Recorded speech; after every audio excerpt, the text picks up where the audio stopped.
Hermanos, muy buenas noches, pero me escuchen bien. Buenas noches, hermano. Bendiciones. Sí, bendiciones, hermano. Sí, en breve vamos a estar iniciando. Vamos a dar unos minutos ahí de tolerancia y estaremos iniciando en breve. Bien, hermano.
Ok, hermanos, muy buenas noches. Espero que se encuentren bien, espero que hayan tenido una buena semana y en la medida de lo posible, si alguien puede prender su cámara, estaría súper bien para no... Bien, hermano. Ah, perfecto, hermano, muchas gracias. Y para hacerlo un poquito más personal este estudio, espero que hayan tenido una buena semana leyendo eh, partes, porciones del Génesis. ¿Cómo Así les es. fue? Sí, ¿cómo les fue, hermano? Bien, hermano, bien. Aquí, aparte del trabajo, dedicándonos al estudio también, pues, hermano. Qué bueno, hermano, qué Lo, más bendición. lo Sí, más importante es estar conectado con las cosas de Dios, ¿no? Con la palabra, con las escrituras, por ahí. sí. Sí, Aunque sí, sí, claro que sí. Ahí está el fundamento de nuestra fe. Ahí Sí, pues, conocemos a nuestro Dios y también cómo Él ha obrado, ¿no? Cómo trata con sus hijos. así es, hermano. En mi caso, por ejemplo, no, yo llegué a los pies del Señor ya de una edad avanzada. Ok. Y ahora me doy cuenta de cuánto tiempo uno desperdicia, ¿no? En la juventud. No entiende Sí, entiende las enseñanzas, ¿no? Que sí, uno está en la juventud, el florecer todo y las oportunidades que se dan también para tener una vida mejor, ¿no? Con, así es. con la familia y todo. Pero Sí, aún tenemos ese tiempo necesario para poder aprender y eso nos sirva para enseñar, ¿no? Aún con el tiempo que se nos viene encima, yo tengo 70 años, pero todavía Dios nos mantiene con vida, con fuerza, y, y es una oportunidad para nosotros desarrollar de este estudio para aplicarlo también al conocimiento de sí, otras personas. Es eso lo que nos mantiene, hermano. Yo soy una persona que no tiene mucha educación porque no supe aprovechar mi juventud, más me ganó la libertad, mi trabajo, me incliné más a mi trabajo que a la educación, entonces por ahí, ¿no? Es un poco que nos limita, a mí me limita en ese sentido, ¿no? sí, Pero gracias a Dios que tenemos vías cómo poder educarnos y una de esas motivaciones viene de ustedes que nos están enseñando mm, de esa manera, con bastante paciencia, con bastante claridad y de eso tenemos que agradecerle, vivir agradecido de Dios y de ustedes, pastor. sí. Muchas gracias, hermano, por sus palabras. Me da mucho gusto, la verdad, saber que Dios ha salvado su vida para esto, ¿no? El propósito de glorificarse Él por medio de la salvación de los pecadores, pero también nos salva, como usted bien ha dicho, con el propósito de que por medio de nosotros Dios siga expandiendo su reino, porque al final se trata precisamente del reino de Dios, se trata de la gloria de Dios. Y Él se glorifica cuando sus hijos que van conociéndolo, que van experimentando esa relación íntima con el Señor, Dios se goza y se glorifica en que sus hijos sigan transmitiendo estas verdades que nos alcanzaron también a otros, a otras personas que aún no lo conocen, ¿no? Y también a los que conocen al Señor, que sigan profundizando en esa fe. Así que, hermano, antes de iniciar, ¿tiene alguna duda con respecto a estos primeros 11 capítulos, quizás en su estudio, en su manera panorámica de verlo, alguna o algo que le llamó la atención, no necesariamente quizás una duda o algo que le fue de mucha bendición también? Sí, hermano, en lo que es en el Pentateuco, para mí esta enseñanza para mí se me hace en parte un poco dificultoso Ajá, por lo que le digo, le vuelvo a decir, ¿no? Que yo soy una persona que me olvidé mucho de la educación, ¿no? Yo ajá, he andado en la vida así, he sido una persona práctica nomás, y a pesar que he estado en la iglesia, no he tenido la oportunidad de estudiar. Yo estuve en la Iglesia de Dios de la Profecía durante 18 años. Y ah, lamentablemente allá se lleva la educación bien limitada, hacen seminarios pequeñitos, no hay posibilidad mm, de avanzar así como esta oportunidad que tenemos. mm, Y si uno quería estudiar algo más adelante, eran seminarios costosos. Entonces por ahí un poco que nos, que no, que nos mm, apartaba, ¿no? Entonces, ahora el asunto está en y yo estoy aprendiendo de una manera lenta porque primero mi educación me limita mucho en la gramática y es necesario. Es ajá, es necesario la gramática para poder ordenar las ideas y todo eso. Mm, Y le agradezco a mi pastor, él es mi hijo, acá en la iglesia, que ajá, me ajá, orienta, me apoya en eso. Incluso yo no manejaba la computadora, hermano, solamente el claro, celular, así. Y qué todo eso bueno, me dificulta bastante, sí. hermano. Entonces, Sí, no se preocupe, hermano, cualquier cosa siempre me puede comunicar, ya sea vía WhatsApp, y cualquier dificultad que usted tiene y avíseme con tiempo, podemos ahí también extender siempre gracia para cualquier tema de los trabajos o cualquier duda, cualquier consulta. Y, y qué bueno que su hijo le esté ayudando, ¿no? Así también soy yo con mi papá también. Nosotros somos dos hermanos y mi papá también le cuesta a veces el trato con la computadora, pero ya poquito a poquito ha ido aprendiendo y nosotros apoyándoles también ahí con eso. Así sí, que qué bueno, hermano. Lo importante, otra vez, todo estudio de la Biblia, lo importante es crear en nosotros mejores adoradores de Dios. Hombres que le teman, hombres que le sirvan, hombres que estén dispuestos a morir al mundo para ser fieles al Señor. Y eso es la voluntad de Dios, ¿no? Por ese propósito nos esforzamos, por ese propósito nos animamos a seguir estudiando la palabra.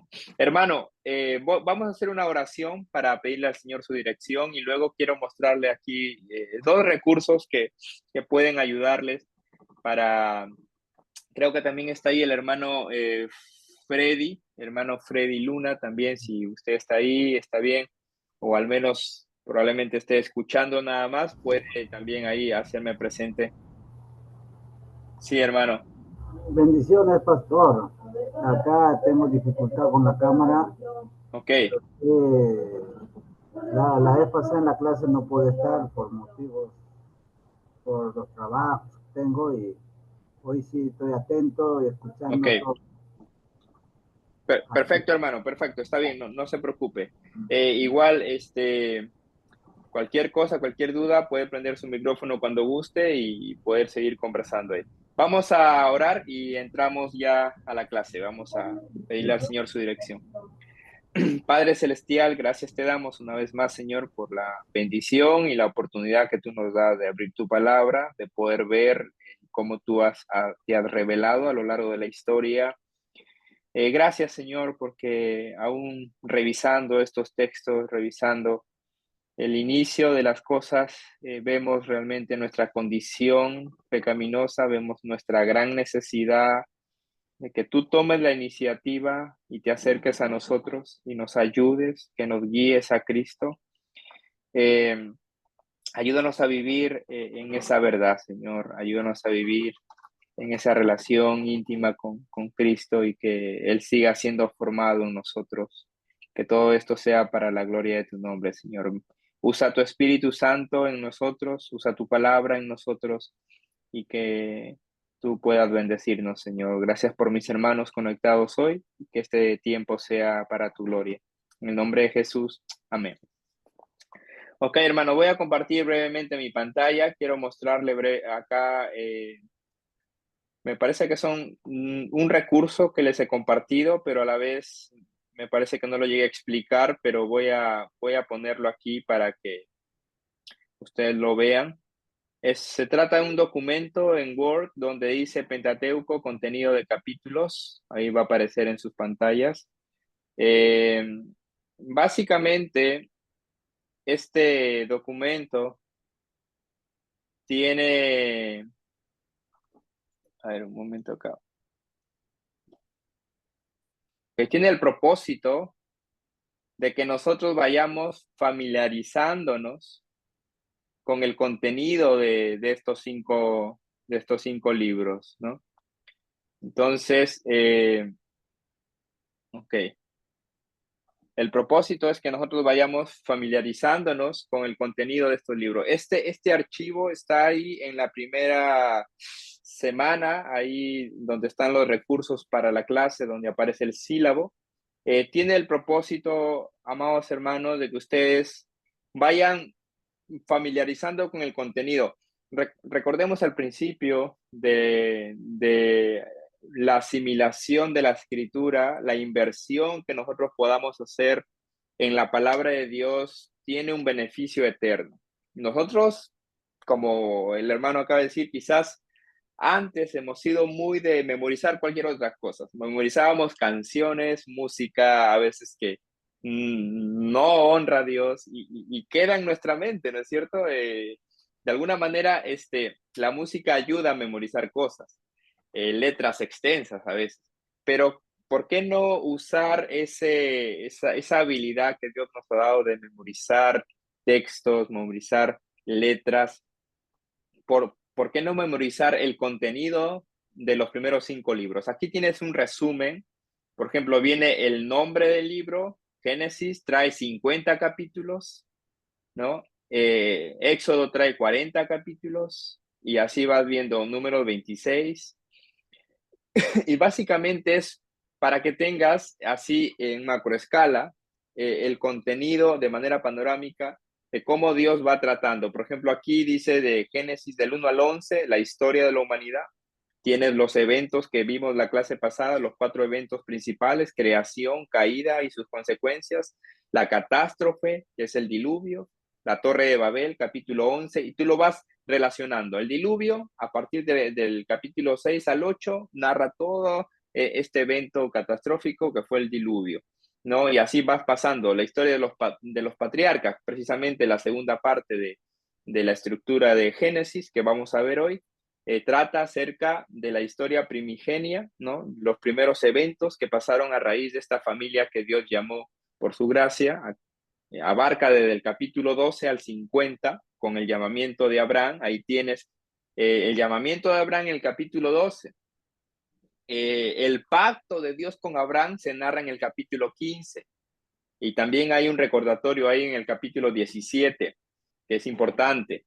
Luego viene la destrucción de Sodoma y Gomorra, capítulo 19, el sacrificio de Isaac, capítulo 22. Ahora, ¿por qué importa esto? Cuando tú lo tienes así estructurado el libro, luego cuando vas a leerlo, se te va a hacer un poco más familiar, no vas a estar perdido, sabes en qué sección estás, vas entendiendo el contexto, vas entendiendo cada relato dentro de su contexto y vamos ahí viendo. Por ejemplo, como vamos a ver hoy, es importante esto de la identificación de la simiente, ¿no? En, en el hebreo hay una palabra para la genealogía, que es la palabra Toledot, ¿no? Toledot es la que vamos a ver también en la diapositiva que les voy a compartir hoy. Pero ¿por qué es importante las genealogías en los primeros 11 capítulos de Génesis? Ahora, en el 12 al 50 también hay genealogías, pero ya cambia un poquito la narrativa. En los primeros 11 capítulos hay muchas genealogías, hay muchas genealogías. ¿Por qué? ¿Por qué introduce tanto el autor de Génesis, introduce tanto el tema de las genealogías? ¿Por qué? Porque necesitamos identificar un nacimiento.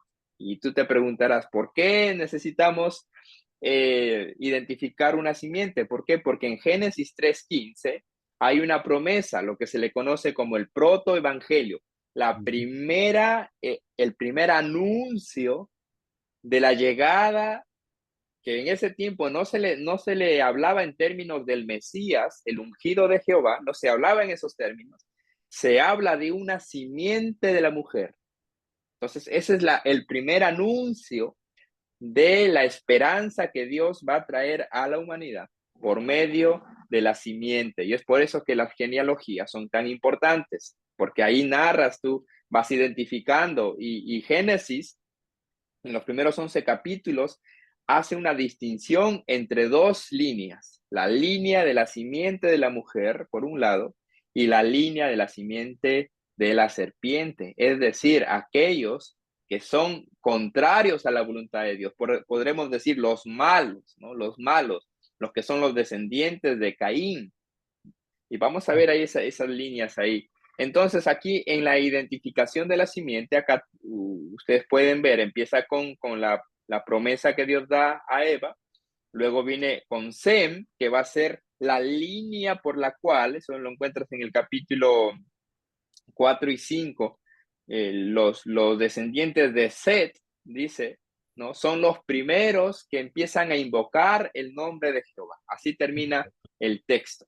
Entonces, de ahí para adelante, tienes a Sem, como la línea de nacimiento de la mujer, viene luego Abraham, ¿no? Y ahí vas a encontrar los 3 nombres de los patriarcas, bueno, 4 con Judá, y como vamos a ver ahora, entre Judá y José hay ahí algo que es un poco difícil de comprender en cuanto a quién le corresponde la primogenitura. Vamos a verlo hoy.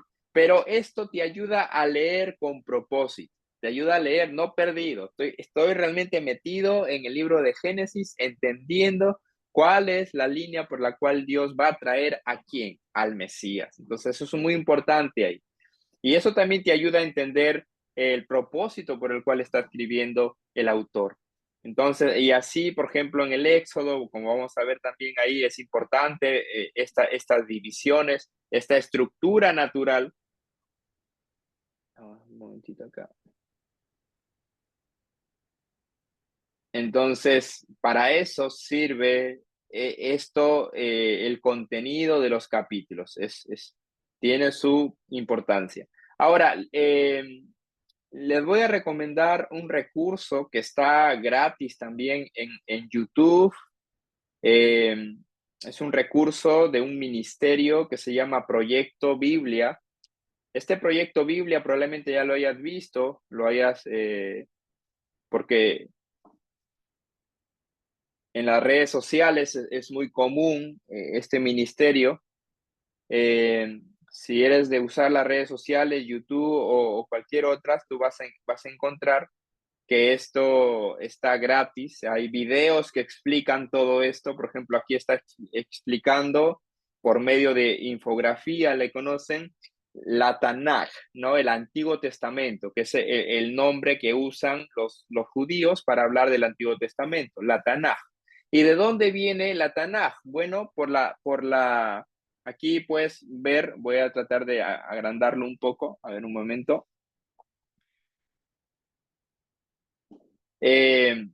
Tú puedes ver aquí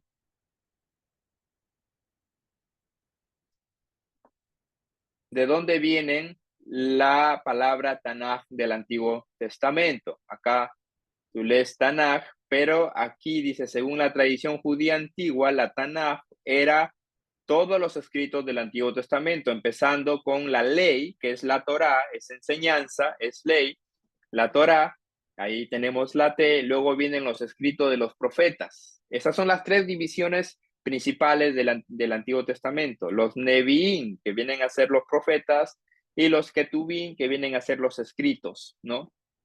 Entonces, en esta infografía, este es un video que los hermanos lo han hecho así para explicar de manera panorámica el contenido de todo el Antiguo Testamento, pero en esta primera parte explican todo lo que es la Torá, ¿no? Acá está la Torá, los primeros 5 libros de Moisés, y encontramos ahí, y luego ya viene la segunda parte, los profetas y los escritos, ¿no? Entonces, es bueno, ayuda mucho el video, la verdad, así de manera panorámica, te ayuda a comprender el contenido de eso. Yo lo puedo compartir este archivo, lo puedo compartir por WhatsApp esta noche para que lo tengan. En mi caso, por ejemplo, yo lo tengo impreso, la hoja de contenido, también lo tengo impreso, el dibujo, bueno, creo que está ahí. Ajá. Y te ayuda realmente a poder verlo, fácil de poder identificarlo ahí. Sí, estudiar la palabra de Dios, hermanos, siempre va a ser demandante. No tienes que buscar todos los recursos que Dios te ponga a tu disposición y sacarle provecho, sacarle jugo para que así vayamos familiarizándonos más con el contenido de la palabra de Dios. Y así también cuando vayamos a otros textos vamos a poder tener mayor comprensión de lo que estamos estudiando. Así que ahora les voy a compartir lo que vamos a estar viendo hoy. Estamos ya viendo la segunda parte de la estructura del Génesis.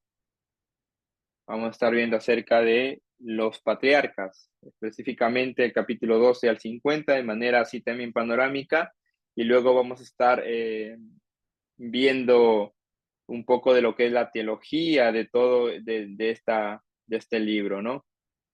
Ok, vamos a... ¿Ustedes sí me escuchan bien, hermanos, ahí para seguir? Ok, ok, vamos a... ¿Sí ven mi pantalla con claridad? Perfecto, hermano. Gracias, ok. Los patriarcas. ¿Quiénes son?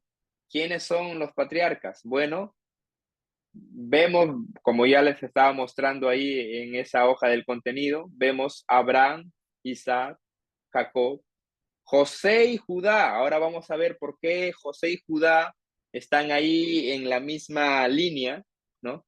Porque en teoría, el primogénito de Abraham, es más, casi nunca se trata del primogénito según la carne, sino se trata del primogénito según el llamado de Dios, como vamos a ver ahora. Pero los patriarcas son Abraham, Isaac, el hijo de la promesa, Jacob, que es el hijo también que Dios va a designar. Recuerdan que de Isaac vienen dos hijos, Esaú y Jacob. Sin embargo, a pesar de que Esaú es el mayor, Dios va a escoger a Jacob, ¿no es cierto? Y luego de Jacob ya vienen las 12 tribus, ¿no es cierto? Entonces vemos que los patriarcas son ellos cuatro considerados por la tradición judía, pero ¿quiénes no son? Bueno, las demás naciones no. De las demás naciones, de tu tierra y tu parentela, como vamos a leer el llamado que le hace Dios a Abraham. Entonces, Dios llama de las naciones, escoge a un hombre que va a ser Abraham, y la figura de Abraham en el Antiguo Testamento es ampliamente importante, ¿no? Al punto de que cuando nuestro Señor Jesucristo, ahí en el Evangelio de San Juan, va a estar hablando acerca que Él es el verdadero pan de vida, que Él es el verdadero, el cumplimiento de la ley, cuando se revela ante los judíos y le dicen, ya dinos tú si realmente eres el Mesías, el que había de venir o no, ¿hasta cuándo vas a estar torturando nuestra alma? Le dicen los judíos y los principales sacerdotes, ¿no? Y Jesús le responde, estando en el templo, les dice, antes que Abraham fuese, yo soy, dice Jesús.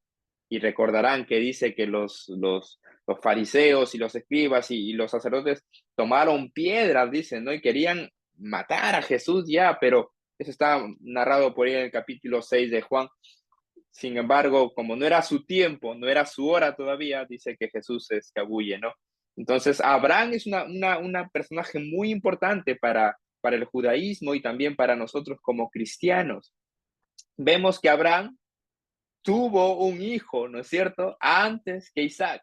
Ese hijo fue Ismael, pero él no es patriarca de Israel, no es uno de los patriarcas. Esaú, como les decía hace un momento, vemos que Esaú era hermano con Jacob, pero Dios va a escoger a Jacob. Los otros hijos de Israel, en cierta manera, o sea, las otras tribus de Israel, aparte de José y Judá, que son dos de las tribus de Israel, recuerda que son 12 tribus, pero los otros hijos no son patriarcas según el propósito del llamado por el cual Dios está revelando en Génesis, aunque en cierta manera sí cumplen y son reconocidos como patriarcas porque ellos van a estar para la repartición de la tierra, van a tener su propia tierra, pero en fines de lo que es el plan de la redención, ellos no entran dentro de esta línea, ¿no? Los que entran dentro de la línea de la redención va a ser José y Judá. Así que vamos a ir viendo eh, por secciones, ¿no? Primero la sección de Abraham, el principal patriarca, ¿no? Por ahí empieza todo, con la promesa, con el pacto que Dios va a hacer con Abraham. Primero, el llamado de Dios. Vamos a ver ahí el texto de Génesis 12, versículo 2 y 3, dice, cuando le llama Dios, si tú tienes tu Biblia ahí, en Génesis 12, En el versículo 1 encontramos el llamamiento que Dios le hace a Abraham, ¿no es cierto? Dice, pero Jehová había dicho a Abraham, vete de tu tierra y de tu parentela y de la casa de tu padre, la tierra que te mostraré. Aquí vamos a ver, amados hermanos, cómo empieza el libro de Génesis a dejarnos ver uno de los temas tan importantes del Génesis. Como en el Génesis son orígenes, ¿los orígenes de qué? Los orígenes de todo. El origen de la creación, el origen de la caída, del pecado, el origen también del perdón, la misericordia que Dios muestra al cubrir el pecado de Adán y Eva, vistiéndolos por medio de pieles de animales que él tuvo que sacrificar. También vemos que son los inicios de la fe. Aquí vamos a ver cuáles son aquellas características de lo que es una fe genuina, una fe salvífica. Y es por eso que Pablo y en el Nuevo Testamento vemos que a Abraham se le conoce como el padre de la fe. Entonces, en este corto versículo dice que Dios le había dicho a Abraham, vete de tu tierra y de tu parentela, es decir, deja todo lo que tienes ahí y vete, sal de ahí, de la casa de tu padre, a la tierra que yo te mostraré. Entonces, Abraham va a salir confiando en la palabra de Dios a un lugar que él no sabe, porque no sabe. Eso es algo principalmente, una fe cree de manera incondicional todo lo que Dios diga, una fe verdadera, una fe genuina. Cree todo lo que Dios realmente ha dicho, aun cuando sus ojos físicos no vean lo que Dios está prometiendo. Abraham está creyendo y un elemento inseparable de la fe genuina es la obediencia. Creyendo y obedeciendo, actuando. ¿A dónde? No sabe. A la tierra que yo te mostraré, le dice. Ok. Entonces ahí viene el texto que tenemos en delante nuestro. Dice, y haré de ti una nación grande y te bendeciré y engrandeceré tu nombre y serás bendecido. Bendeciré a los que te bendijeren y a los que te maldijeren maldeciré y serán benditas en ti todas las familias de la tierra. Y aquí es un texto ahí importante que resaltar. Serán benditas en ti todas las familias de la tierra. Curiosamente, esto es algo muy curioso, porque en ese momento Abraham, ¿qué pasaba con Abraham? Abraham no tenía descendencia, ¿no es cierto? No tenía hijos. Entonces, por ahí empieza, como dice el apóstol Juan, que Dios es el que, perdón, el apóstol Pablo, que Dios llama las cosas que no son como si fueran. Entonces, los elementos del pacto y la promesa que Dios le hace a Abraham son 7. 7 cosas vamos a resaltar de este texto. Ahí está. Los 7 elementos del pacto que Dios hace con Abraham son, le dice, le promete que va a ser una nación grande, que va a recibir bendición, va a ser engrandecido sobre todas las naciones. Él mismo, su familia, va a ser bendición a otras familias. Él va a ser un punto de referencia para todas las naciones y por medio de él la bendición va a ser global, es decir, para todas las familias de la tierra. Y un elemento importante también es el séptimo elemento, la tierra. Dios promete una tierra, ¿ok? Entonces, dos de estos siete elementos se repiten mucho. ¿Cuáles son? Bueno, vamos a leerlo porque luego en el mismo capítulo y en los capítulos posteriores vamos a ver cómo Dios empieza a profundizar en los aspectos y en los detalles de este pacto. Ahí en el versículo 7 dice, y apareció Jehová a Abraham y le dijo, a tu descendencia daré esta tierra. En el capítulo 13:15 dice, porque toda la tierra que ves la daré a ti y a tu descendencia para siempre. Capítulo 15:7, y le dijo, yo soy Jehová que te saqué. Ojo, acá ya dice Dios, que Dios sacó a Abraham, pero en el 12 vimos que Abraham salió. porque Dios le dijo. Entonces ahí es un principio importante. Dios es el que toma la iniciativa y le habla a Abraham y lo llama, y Abraham cree y obedece y dice: yo te saqué de la tierra de Ur de los Caldeos para darte a heredar esta tierra. ¿Okay? Ahí propiamente se va a referir a la tierra de Canaán, ¿no? La tierra prometida, como vamos a ver, que es un punto importante. Y sigue hablando en los capítulos posteriores, capítulo 15, 18, dice: en aquel día Jehová hizo pacto con Abraham diciendo: a tu descendencia daré esta tierra, desde el río de Egipto hasta el río grande, el río Éufrates. Le da ubicaciones geográficas, ¿no? Territoriales de dónde va a ser esta tierra, desde dónde hasta dónde va a ser esta tierra. Y te daré a ti y a tu descendencia, 17:8, después de ti la tierra en que moras. Toda la tierra de Canaán, ahí está identificada en heredad perpetua, y seré el Dios de ellos.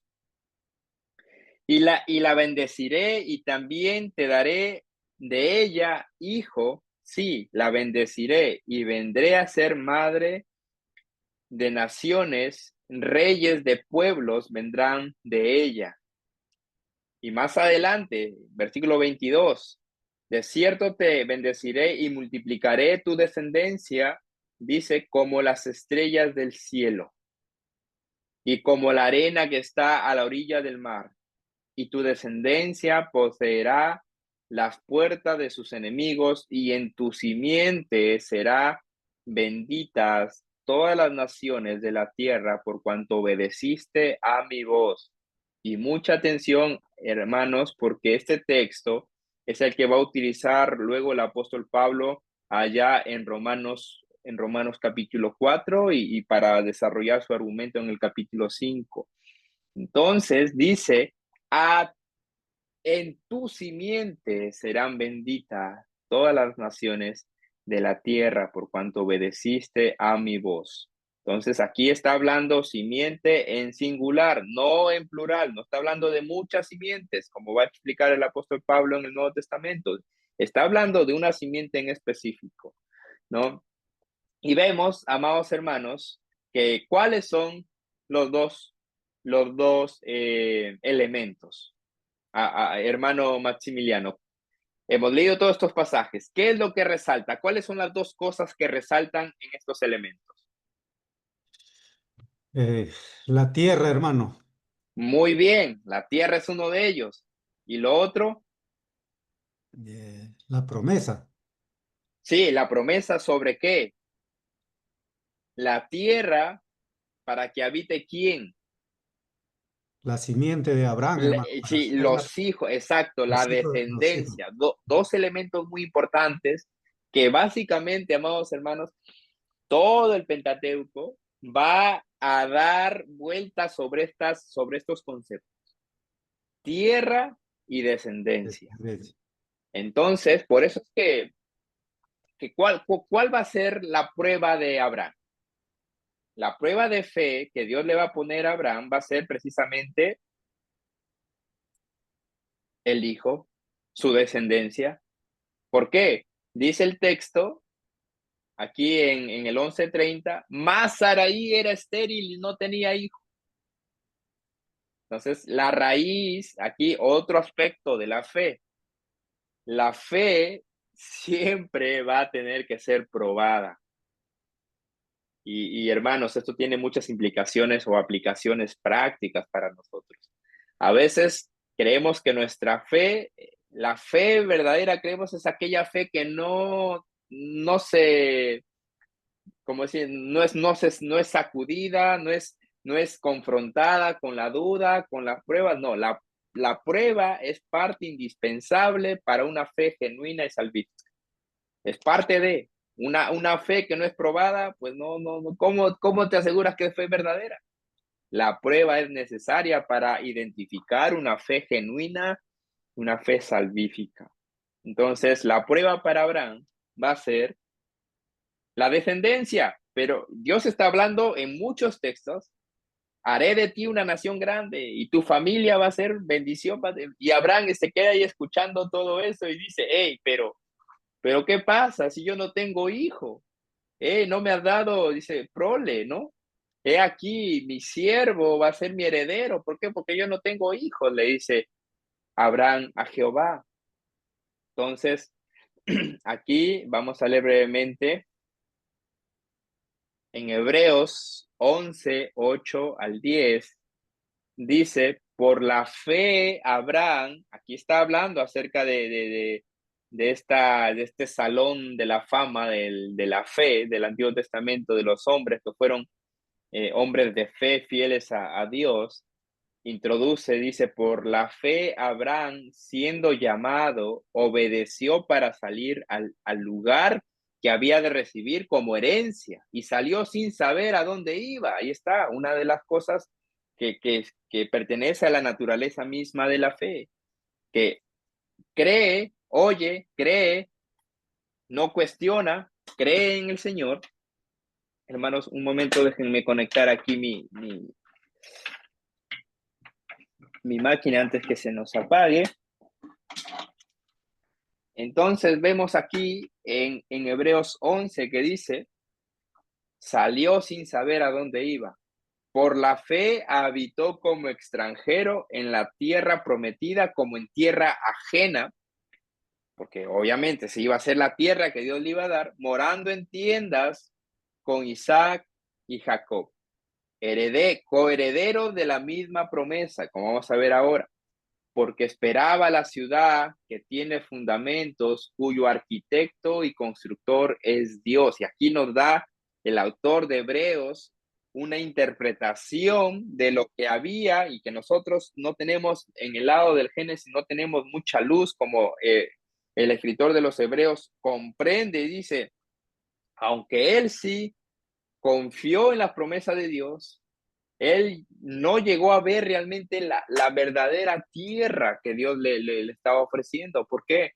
Porque él estaba esperando una ciudad que tiene fundamentos celestiales, cuyo arquitecto es y constructor es Dios mismo. Entonces podemos ver aquí cómo el Nuevo Testamento nos ayuda realmente a entender un poco más acerca de lo que Abraham comprendió incluso de la revelación que Dios le estaba dando. Entonces la prueba para Abraham era esperar el hijo, esperar el hijo. Y más o menos entendemos cuántos años esperó Abraham a su hijo. Usted hermano, tiene el dato más de cuántos años esperó Abraham a su hijo. En este momento se me ha ido. Él tuvo a su hijo ya anciano, Sara tuvo ya casi 90 años, Sí, y él tenía casi 100 años. 100 años. Entonces, ahí cuando Dios le aparece, Abraham dice la escritura que era de 75 años. Entonces, cuando nace Isaac, van a ser cuando él tiene 99, 100 años. O sea, estamos hablando de 25 años, que que no es cosa fácil, hermano, esperar por tanto tiempo, ¿no? Y acá, como dice en Romanos 4:19, y no se debilitó en la fe al considerar su cuerpo, que ya estaba como muerto, siendo de casi 100 años, o la esterilidad de la matriz de Sara. Entonces vemos aquí que la prueba de Abraham era esperar el hijo de la promesa. Pero entendemos también, ¿no? Ahí está la fe en Génesis. Entendemos también, vamos a ir rápidamente en Génesis 15:6,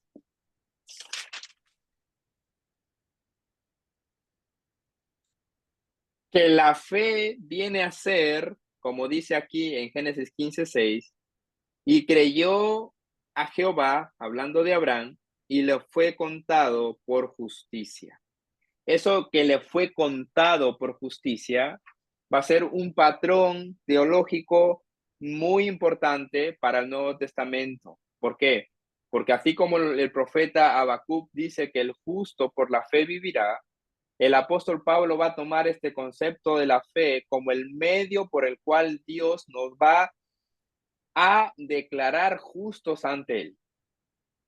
Entonces, le creyó Abraham a Jehová Dios y le fue contado por justicia. Sin embargo, amados hermanos, usted y yo que hemos leído la escritura, entendemos que Abraham no solo tuvo Isaac, ¿no es cierto?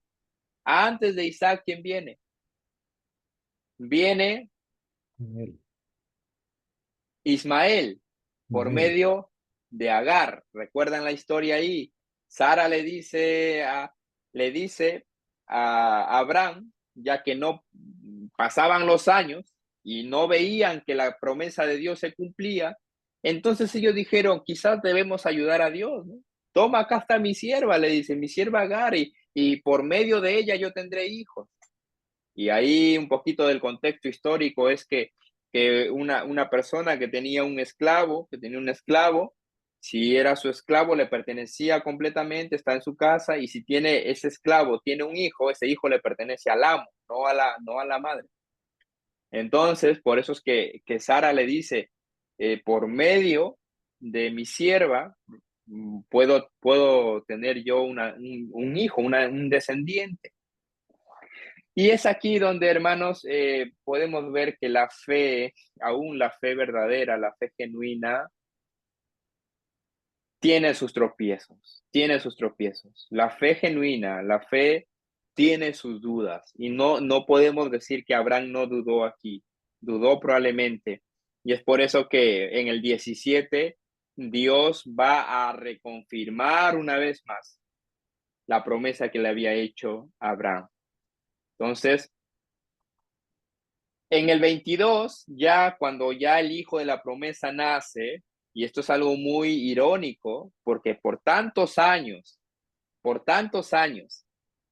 Dios le prometió un hijo a Abraham, y Abraham lo esperó por tantos años, aún con su tropiezo con Agar y con Ismael, de haber tenido a Ismael. Luego Dios va a cumplir su promesa. ¿Por qué? Porque él ha entrado en pacto con Abraham. Y ojo, hermanos, aquí es algo muy importante. A pesar de los tropiezos del hombre, Dios sigue siendo fiel a su pacto.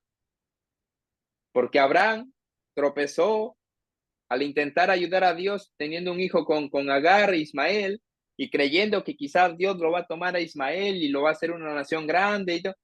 Y incluso cuenta la historia ahí que Abraham le dice a Abraham, perdón, Dios le dice a Abraham, sí, de Ismael yo me encargo, yo voy a hacer una nación grande también, pero no por él es la promesa, no por él no es el hijo de la promesa. Ese es el hijo que tú con tus propias fuerzas tuviste. Entonces aquí hay un contraste muy importante. ¿Por qué? Porque Agar simboliza, y es lo que va a hacer Pablo en la carta a los Gálatas, simboliza aquel intento humano, el esfuerzo humano por querer cumplir con lo que Dios está estableciendo. Pero al poner a una mujer tan anciana como Sara y a la vez un hombre tan anciano como Abraham, que ya, como dice el escritor de Pablo, considerando su cuerpo ya casi muerto, ¿por qué hay este contraste entre un hijo por Agar y un hijo por Sara? Porque en realidad Dios está mostrando que no es alguna obra o esfuerzo humano. El nacimiento de Isaac es un nacimiento milagroso, un nacimiento donde Dios está obrando según su palabra, según su promesa, y le dice, incluso cuando se le aparece a Abraham y le dice, alrededor de un año yo volveré y tú ya estarás con un hijo. Y Abraham, ¿qué hace? Abraham se ríe. ¿Y qué hace Sara atrás de la puerta? También se ríe. Como que les cuesta creer realmente lo que Dios va a hacer. Sin embargo, Dios va a cumplir su palabra, va a cumplir su promesa, a pesar de los tropiezos de la fe de Abraham y de Sara. Después de todo esto, ¿qué pasa? Cuando ya Abraham tiene a su hijo, y obviamente Isaac es su tesoro preciado, ¿no es cierto? Isaac es su hijo, el hijo de la promesa, el hijo que realmente él ama por encima de otros. ¿Qué pasa en Génesis 22:2? Aquí viene la prueba que Dios le va a hacer. Por eso les decía que la prueba es parte de una fe genuina, de una fe salvífica. Génesis 22:2 dice, y dijo, hablando de Dios, toma ahora tu hijo, tu único, Isaac, ¿a quién amas? Y ahora, Ismael, ¿dónde quedó Ismael, hermano? No, tu único hijo al que amas, el hijo de la promesa. Ahí está, y Dios está haciendo la distinción entre Ismael y Isaac. Y le pide a Abraham algo que es tan, pero tan, como desde nuestro punto de vista, tan difícil de comprender. Porque le va a pedir que sacrifique, dice, vete a la tierra de Moriab y ofrécelo allí en holocausto sobre uno de los montes que yo te diré. Ahora, ¿recuerdan cuáles son los dos elementos importantes del pacto que Dios hace con Abraham? Uno es la tierra y otro es la descendencia. Y aquí parece ser que se está poniendo en peligro, ¿qué? La descendencia. ¿Por qué? Porque tiene que sacrificar a su hijo. ¿Qué prueba más difícil para un padre, no es cierto? Mm.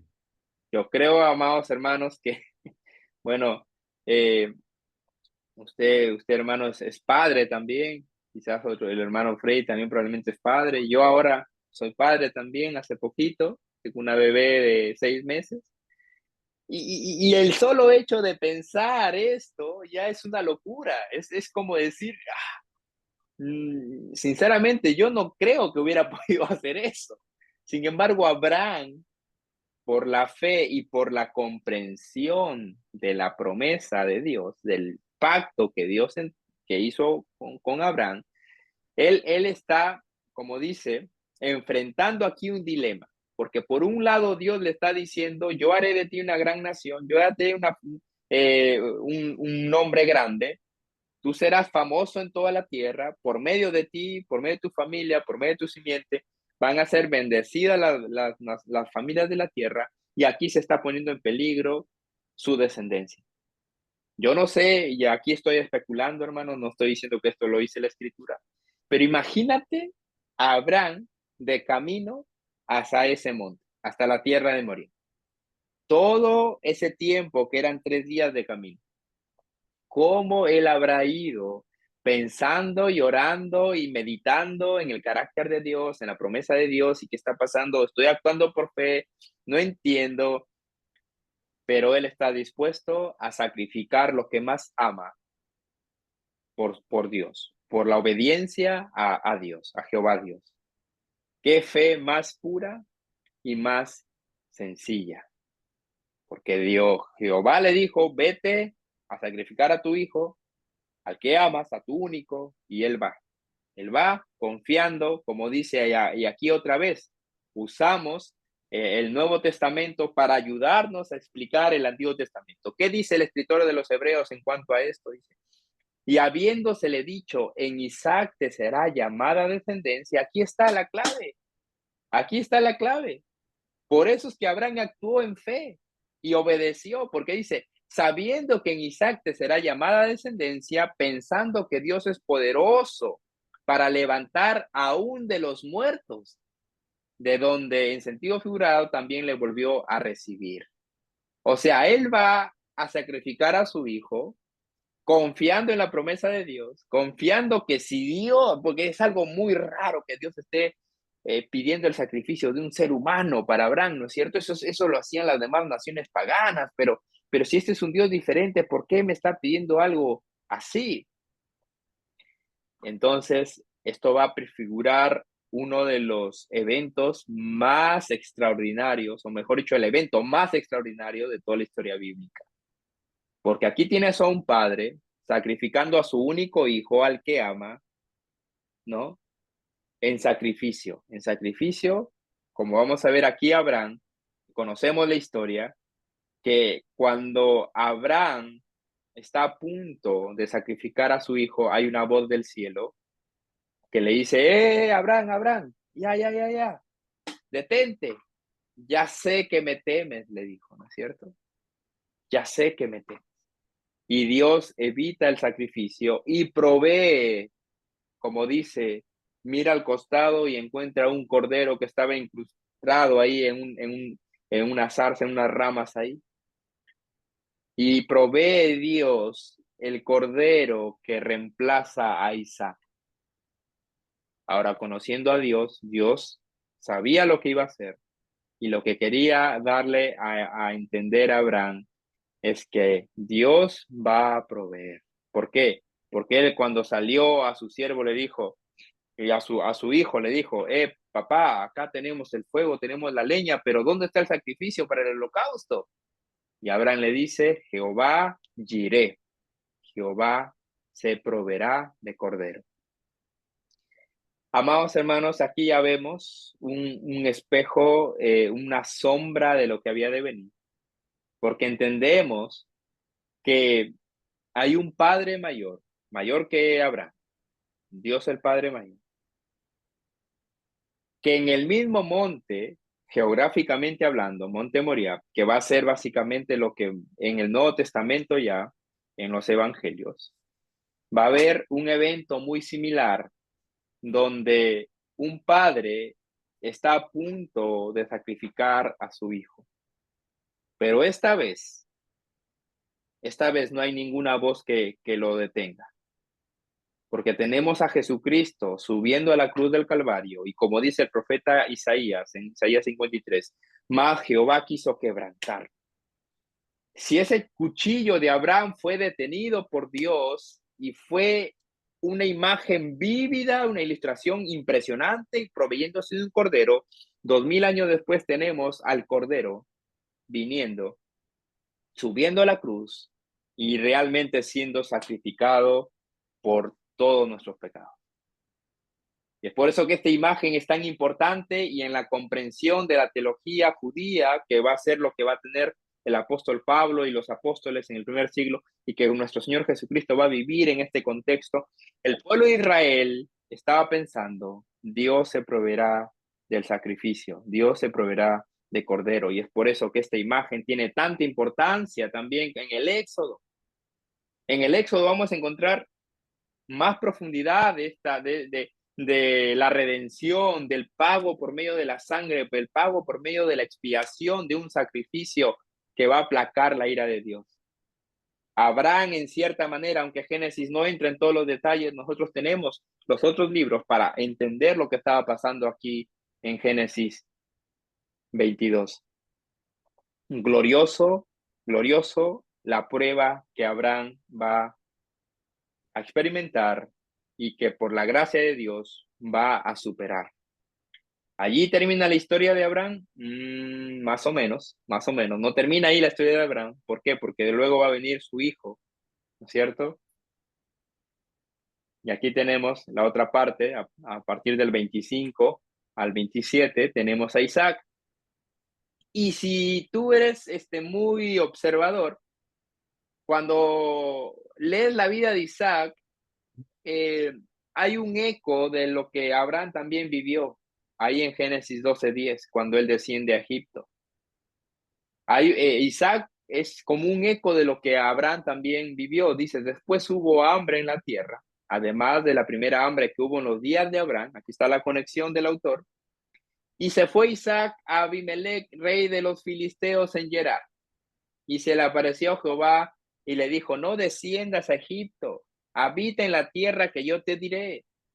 O sea, Isaac debería haberse quedado en la tierra por la fe que debería manifestar a Dios, a Jehová Dios. Sin embargo, por las circunstancias materiales externas, Isaac va a cometer el mismo error que su padre. Va a descender a Egipto. Y Jehová le dice, no desciendas a Egipto, habita en la tierra que yo te diré, habita como forastero en esta tierra. Sin embargo, y estaré contigo y te bendeciré, porque a ti y a tu descendencia daré estas tierras, le dice, y confirmaré el juramento que hice a Abraham tu padre, y multiplicaré tu descendencia como las estrellas del cielo, y daré a tu descendencia todas estas tierras, y todas las naciones de la tierra serán benditas en tu simiente. Ahí está de nuevo la misma frase. en tu simiente, en singular, por cuanto oyó Abraham mi voz y guardó mi precepto, mis mandamientos, mis estatutos y mis leyes. Y aquí es un poco irónico, ¿no es cierto? Porque para este tiempo no estaba escrito la ley de Jehová. La ley de Jehová es entregada en el monte Sinaí en el capítulo 19 de Éxodo. Y en el capítulo 21 al 24 está todo el compendio de las leyes de que Jehová entregó al pueblo de Israel por boca de Moisés. Entonces, ¿de qué ley está hablando? Pero pues, parece que el autor aquí, Moisés, está hablando de que Abraham en algún sentido conocía los preceptos, los mandamientos, los estatutos y las leyes de Jehová y las guardaba. Es decir, era un hombre de fe, un hombre que le creía a Dios y obedecía a Dios. Y le está replicando las palabras a Isaac, le dice, tú, yo voy a confirmar el juramento que hice a tu padre Abraham. Así que quédate acá, no te vayas. Pero ¿qué pasa? Otra vez, este elemento de una fe que no está exenta de pruebas, de dudas, de situaciones difíciles. Pasamos a Jacob, porque después de Isaac viene Jacob, que luego Dios va a transformar su nombre en Israel. ¿Ok? Vamos a ver el carácter de Jacob. Vamos a ver que también era un hombre que tenía mucha cola que le pisen. Ya de por sí, por su nombre nomás ya era un problema, ¿no? Jacob significa el que suplanta, el suplantador, el impostor, o el que toma el calcañar. De ahí viene el suplantador.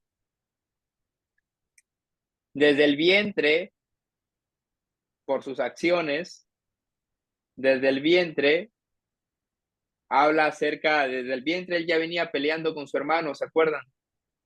Pues es que dice que le tomó el talón, comprar la primogenitura. Recuerdan que él le va a comprar a su hermano por un estofado de lentejas, un asado ahí, le va a comprar la primogenitura a su hermano, va a robar la bendición de su hermano. Eso es uno de los actos también más insólitos de la vida de Jacob, ¿no es cierto? Y es incluso un poco cómica la narración ahí de que la madre le dice a Jacob, haz esto, ¿no? Ponte esto para que parezcas a tu hermano, y recuerdan ahí la historia, y le termina robando la bendición a su hermano. Y luego, ¿qué tiene que hacer? Pues tiene que huir. ¿Por qué? Porque su hermano Esaú lo buscaba para vengarse, ¿no es cierto? Quería vengarse de él y él tiene que huir. Sin embargo, luego más adelante encontramos que él incluso empieza a negociar con Dios. Y no es, incluso le hace, ¿no? Esas tretas con Labán, este plan, esta estrategia que él usa porque su suegro le va a pagar con la misma moneda con la que él pagó a su hermano, ¿no? Y luego él va a escapar también de su suegro, y vemos que aún en todos estos capítulos, hermanos, vemos a un Jacob muy lejos de ser un hombre de fe, ¿no es cierto? Un hombre que realmente confiaba en Dios. Vemos que casi todo lo hacía él por su propia cuenta. Él era autosuficiente.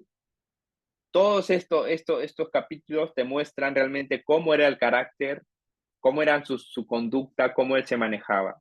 Sin embargo, hay un cambio.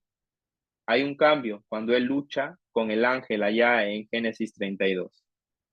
Y en realidad es Dios quien lo busca, es Dios quien lo cambia su nombre, le dice, ya no serás Jacob, te vas a llamar Israel. Le cambia su identidad, le cambia su carácter. ¿Sabrá cómo termina ahí? Dios lo llama mío, ¿no? Hablando ahí en el capítulo 35. En Éxodo, claro, cuando se presenta también con Moisés, en Éxodo 3:6, le habla, yo soy el Dios de tu padre Abraham, Isaac y Jacob. Ahora, ¿hay algo que viene a tu mente cuando lees todo esto? Dios es el que lo busca, Dios es el que lo cambia, le da una nueva identidad, cambia su carácter, lo transforma, lo llama a mí. En el Nuevo Testamento, ¿qué es lo que provoca todo esto? ¿A qué le llamamos esto de que Dios es el que toma la iniciativa, alcanza a la persona, lo transforma, le da una vida nueva? le da una nueva identidad, un nombre nuevo, transforma todo su carácter. Todo esto, ¿dónde lo encontramos? Lo encontramos en el Evangelio de Jesucristo, ¿no es cierto? Eso es lo que hace el Evangelio de Jesucristo con nosotros también. Cuando uno tiene un encuentro personal con Dios, aquí como Jacob, tiene un encuentro personal con el ángel de Jehová, que incluso lucha hasta que lo bendiga. Es una narración bien interesante y podemos ver prefigurado también lo que el Evangelio va a hacer en cada uno de los creyentes. Ahora, Abraham, Isaac, Jacob, que es Israel, seguimos con los patriarcas. Luego viene aquí un detalle que vamos a tratar de comprender. ¿Quién es el siguiente patriarca? ¿Quién es el que sigue con la posta? Bueno, Jacob tuvo 12 hijos, entonces es difícil ahí poder ver a ver quién realmente es. José, Judá. José, Judá. Antecedentes, primogénito de Abraham. Bueno, Ismael, Isaac, Sinrab, Joxán, Madán, Madián, Isbag y Súa son los hijos de Abraham. Los varones, de los hijos varones de Abraham. Ahí está la lista. Obviamente no es Ismael, es Isaac. Luego viene Isaac y también tiene sus dos hijos, Esaú y Jacob. ¿Quién es el primogénito? En Abraham era Ismael, en Isaac era Esaú. ¿Ok? Es Jacob, el siguiente. O sea, no es el primogénito, ese es el segundo. Y aquí es donde vemos, Jacob tiene 12 hijos. ¿Y qué realmente estamos buscando? ¿Qué estamos preguntando cuando buscamos al primogénito aquí? ¿Qué estamos preguntando? ¿Recuerdan las líneas que decíamos? La descendencia, la simiente de la mujer, la simiente de la serpiente. Estamos buscando qué línea. Bueno, vamos a ver por qué. En teoría le correspondería la primogenitura a Rubén, ¿no es cierto? ¿Por qué? Porque Rubén fue el mayor. Sin embargo, encontramos en el texto aquí, ¿por qué Rubén no puede ser? Los hijos de Rubén, primogénito de Israel, porque él era el primogénito, dice el escritor de las Crónicas, mas como violó el hecho de su padre, sus derechos de primogenitura fueron dados a los hijos de José, Efraín y Manasés, hijo de Israel, y no fue contado por primogénito. Bien que Judá llegó a ser el mayor sobre sus hermanos y el príncipe de ellos, mas el derecho de primogenitura fue de José. Entonces encontramos aquí la forma de por qué Rubén es descalificado. Aconteció, dice en el 35:22 de Génesis, que cuando moraba Israel en aquella tierra, fue Rubén y durmió con Bilha, la concubina de su padre. Deshonró a su padre, él perdió sus derechos de primogenitura, la bendición. Y obviamente pasó a los hijos de José. Sin embargo, el que viene a ser el mayor sobre sus hermanos, como vamos a ver ahí al final del capítulo 50 de Génesis, viene la bendición que va a dar Jacob sobre sus hijos. Israel, ¿no? Israel, Jacob va a dar, y lo pone a Judá como el príncipe sobre todos sus hermanos. Y entonces por eso es que podemos ver aquí esta José y Judá actuando aquí. Entonces Judá, Rubén no es. Ahora, Simeón y Leví son los que le siguen a Rubén, pero ¿por qué Simeón y Leví no pueden ser? Bueno, ahí en Génesis 34 dice, pero sucedió que al tercer día, cuando sentían ellos el mayor dolor, hablando de esta tribu que violó a una de sus hermanas, ¿no? Entonces vemos que ellos, dice, tomaron cada uno su espada y vinieron contra la ciudad que estaban desprevenida y mataron a todo varón. Entonces vemos aquí también que ellos están descalificados para ser, ahí está, ninguno de los dos. Judá, en Judá encontramos algo muy interesante. También encontramos una historia de transformación. En estos capítulos, capítulo 37 al 26, vamos a leer brevemente. Génesis 37, versículo 26.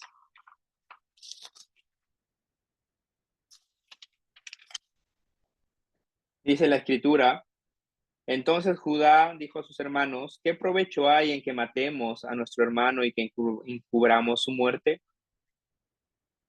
Aquí más o menos trata de defender a José. ¿Recuerdan cuando lo están vendiendo a José? En el 38 encontramos la penosa historia de Judá y Tamar.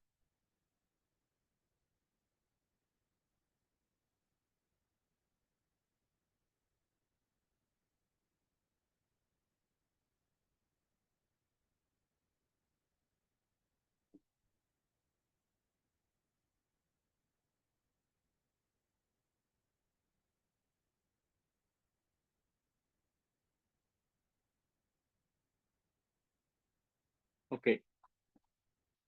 ok. Un momento, hermanos.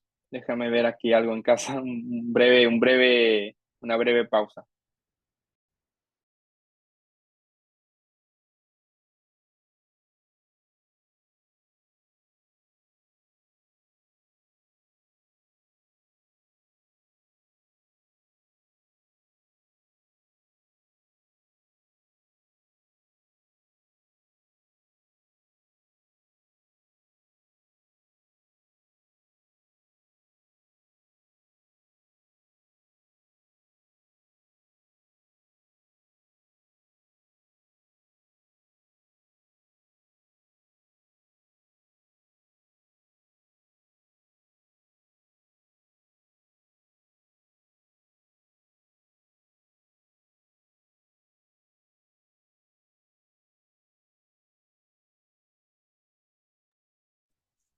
Ok, hermanos, perdón, ahí tuve que atender brevemente una situación aquí en casa, pero sigamos. Entonces vemos que Judá va a sufrir una transformación también.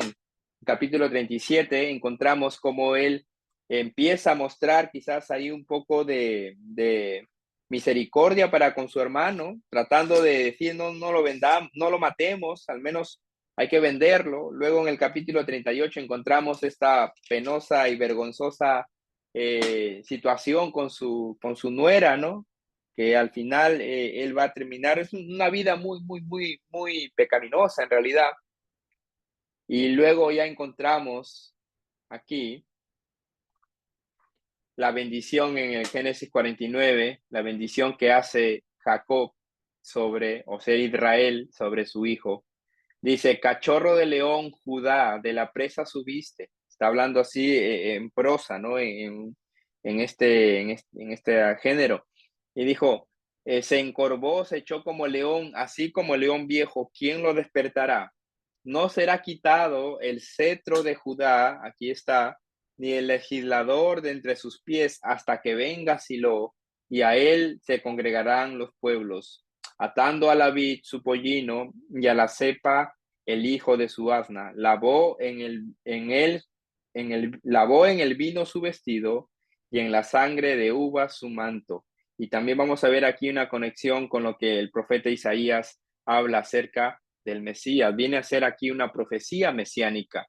El cetro no será quitado de Judá, y es por eso que ahora José y Judá van a ser los que van a tomar esta, como se dice, esta prioridad sobre los descendientes. Y otra vez, seguimos buscando cuál es la línea por la cual va a venir el Mesías. No es Rubén, no es Simeón, no es Leví, es Judá. Sin embargo, también vemos que José juega un papel importante en cuanto a presagiar la venida del Mesías. ¿Por qué? Bueno, aquí en José ves como un tipo, como una sombra del presagio de Cristo, porque se presenta a José, el autor lo presenta a José de una manera que no se menciona nada malo, básicamente en la vida de José, desde que él nace hasta que lo venden y lo llevan prisionero a Egipto. Lo ven, también José es amado por su padre, es rechazado por sus hermanos, ¿no? Sobre su vida vemos muchos juicios injustos, vendido al precio de un esclavo. Así, ves ¿Cuántas similitudes hay aquí con respecto a la vida de Cristo? Es encarcelado, librado de la muerte, también es coronado, salva a otros de la muerte. Entonces vemos aquí pero muchas similitudes entre José y Cristo. Es por eso que tiene esa relevancia la vida de José, pero pues es uno de los patriarcas de Israel, pero la línea mesiánica, el linaje por el cual iba a venir el Mesías, descansa en la tribu de Judá, por Judá. Ahora, una tierra, sé que el enfoque va a ser la tierra de Canaán, sin embargo, podemos ver que siempre en los en los tropiezos de la fe de Abraham y de Isaac y de Jacob, encontramos que Egipto juega un papel importante, ¿no? ¿Por qué? En Génesis 12:10 le dice, no vayas, no vayas, no te vayas para Egipto. Es algo que luego en Deuteronomio 17:16 se va a mencionar, dice, pero él, un rey, no aumentará para sí caballos, ni hará volver al pueblo a Egipto con el fin de aumentar caballos, porque Jehová os ha dicho, no volváis nunca por este camino, no regreses a Egipto, no desciendas a Egipto. Ops, ¿qué hace Abraham? Bueno, se va a Egipto. ¿Y qué pasa? Está poniendo en peligro, ¿no? Está poniendo en peligro el plan divino, cuando él desciende, se va de la tierra de Canaán, se va a Egipto. ¿Qué pasa? Dios usa las plagas, ¿no? Para que él salga de nuevo de Egipto y empieza a atacar al faraón para que Abraham regrese de nuevo a la tierra prometida. En Isaac vemos otra vez casi el mismo patrón, ¿no es cierto? Le dice, no desciendas a Egipto. ¿Qué hace Isaac? Bueno, en Israel, ¿qué pasa con Israel? Bueno, y con los 12, tanto que están, no te vayas, llega al caso de Israel y le dice, está bien, vete. ¿Por qué? Porque por medio de José, Dios va a introducir a uno de sus agentes en Egipto con el propósito de ¿qué? De preservar la vida de muchos. ¿Cómo termina el libro de Génesis? Bueno, termina con un ataúd en Egipto. Ahí es donde muere José en Egipto. Esto, ¿cómo nos apunta? Pues nos apunta a los efectos del pecado, ¿no es cierto? Sin embargo, por medio de José, Dios va a preservar la vida a todo su pueblo.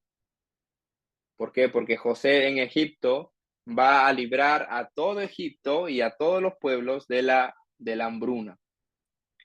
Ahora ya para ir cerrando brevemente acerca de la teología del Pentateuco, específicamente de Génesis, que estamos viendo, vamos a ver las implicaciones de la estructura de cómo el libro viene. Si puedes ver la división estructural básica del Génesis, está en la historia primigenia del capítulo 1 al capítulo 11, 26, y la historia ancestral, es decir, de los patriarcas, lo que acabamos de ver nosotros ahora acerca de los patriarcas y las 12 tribus de Israel, del Génesis 11, versículo 27 al 50. Desde ahí está el llamado que le hace Dios a Taré, y que es el padre de Abraham, y ellos están saliendo de Ur de los Caldeos.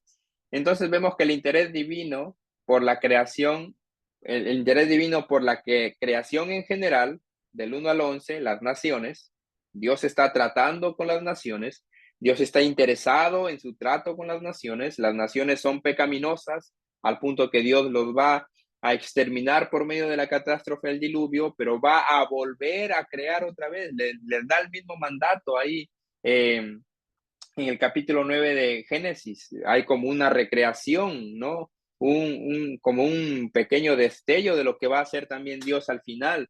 Va a ser una recreación en Apocalipsis, pero ahí en el Génesis 9 vemos un destello de cómo Dios está recreando otra vez las cosas, pero no solamente hay un interés en su trato de manera general, sino que también hay un interés por por la humanidad en particular. Dios no solamente trata de manera general con todas las familias de la tierra, sino que a partir del 12 al 50 va a tratar específicamente con una familia, con la familia de Abraham.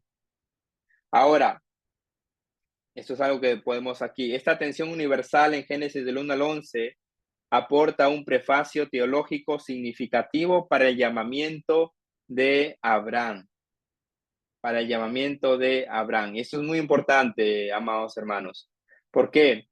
Porque como veíamos que a raíz de la división en la Torre de Babel, se crearon las naciones. Y es por eso que ahora Dios va a usar a una nación como el agente que Dios va a usar para alcanzar a las naciones. ¿Se entiende eso? Entonces vemos que a raíz de la formación de las naciones, Dios llama a una nación, a la nación de Israel, para alcanzar a las naciones. Y es por eso que de esta manera está estructurado el libro de Génesis, porque el autor está escribiendo a la gente, ¿no?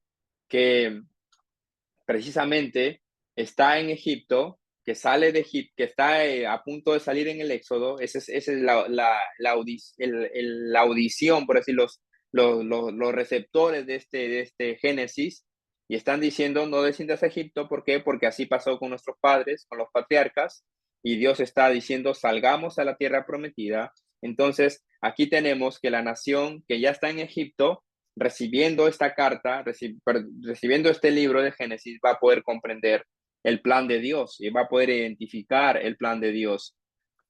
También vemos que el universalismo de la historia primitiva, primigenia, es el telón detrás donde la familia, objeto de atención, será el agente para bendecir a todas las familias de la tierra. A partir del 12 en adelante, vemos un trato más individual de Dios y vemos que Dios está actuando casi en cada capítulo, ¿no es cierto?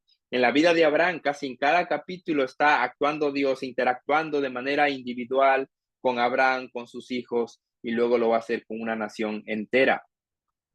Y aquí podemos ver el recurso estructural consistente en alternar las genealogías, los Toledo, justo lo que les decía, y otro tipo de información genealógica por un lado y la narración por el otro.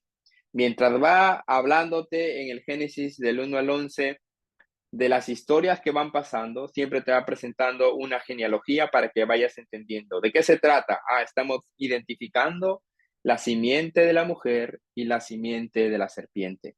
Entonces, cuando entendemos que Abraham pertenece a este linaje, a esta genealogía de los descendientes de la simiente de la mujer.